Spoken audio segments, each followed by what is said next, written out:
Hello there viewers and welcome back to another edition of Timbo's Oz Navy News. It's Wednesday, 12th of March, and let's look at today's headlines. Call to urgently lift defence spending to 3% of GDP. Japanese Megami frigate Nashiro arrives at HMR Sterling.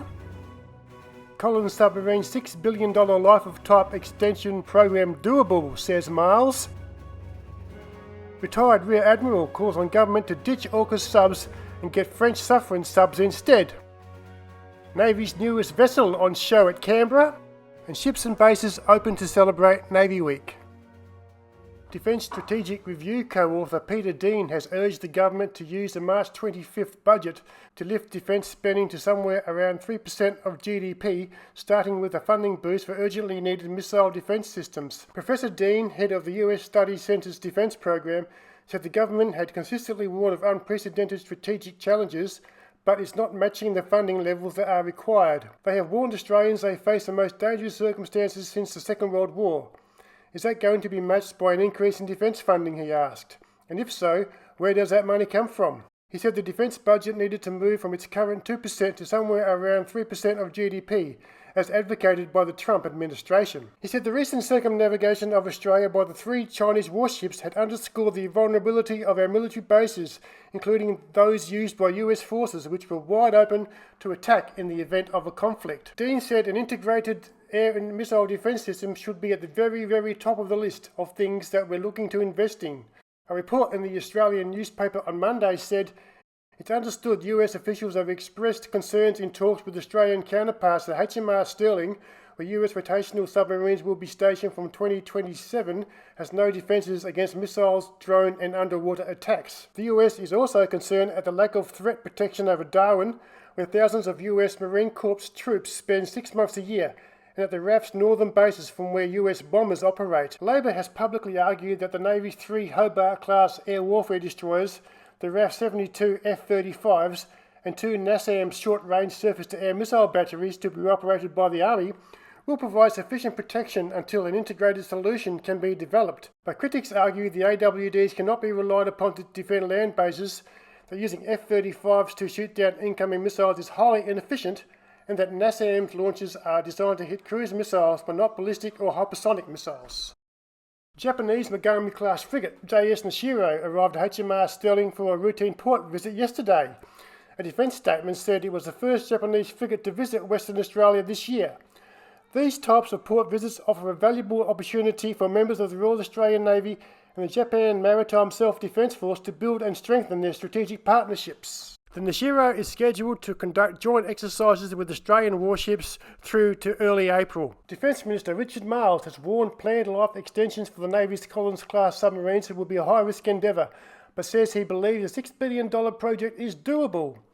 Marles said the overhauls, to squeeze another decade of service out of the 30-year-old boats, would be a critical test of the nation's submarine building capabilities and a stepping stone to the AUKUS program. This is a technologically challenging thing that we're trying to do with Collins, Miles said.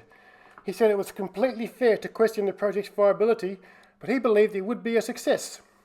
Is it doable? I do think it's doable.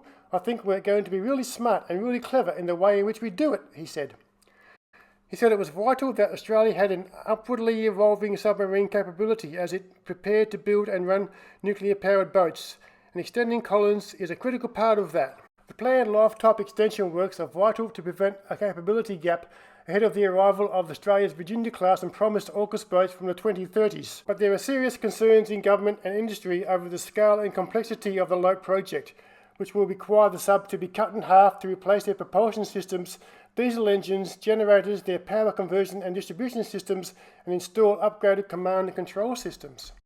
Meanwhile, former submariner retired Rear Admiral Peter Briggs has called on the government to ditch the AUKUS submarine build plan because they will be too expensive and too big, and Australia should urgently switch to a Plan B option of buying 12 French nuclear-powered Suffren-class submarines instead.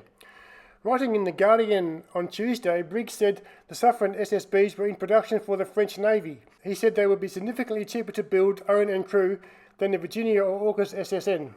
Suffren's smaller size and better manoeuvrability makes it more capable in the shallow and confined waters of most interest to us in Australia's north. Australia could operate the 12 Suffren demanded by our geography and still need fewer crew members and at less cost than the AUKUS plan for 8 larger submarines. BRICS said the federal government should cease making payments for unspecified and uncontracted support to the US and UK submarine enterprises. We must begin urgent preparations for jointly building the first batch of 3 Suffren with France before evolving to a fully Australian build with Australian design support. BRICS said the first of Australia's Collins-class submarines retires in 2038, having served 40 years. We should aim to commission a replacement submarine no later than 2036, providing 2 years to achieve an operational capability. Thereafter, we should deliver a new submarine every 2 years, replacing each Collins as they retire. He said the incoming federal government, of whichever persuasion, needs to commit to urgent implementation of Plan B with an aim of beginning the build by 2028. Time is tight. This is not a case of she'll be right, continuing to invest more time and resources in the fluid AUKUS SSN program, which is subject to US goodwill and vulnerable to US and UK's overstretched defence budgets, is not an option if we are to develop a sovereign submarine capability. In an increasingly uncertain world, we do not want to be left without submarines to protect an island nation. A Nokia's Bluebottle uncrewed surface vessel that had entered service with the Navy was on display in Canberra last Tuesday during Fleet Week. The annual Fleet Week event is an opportunity for Navy Fleet Command personnel to engage with the broader Canberra-based defence workforce.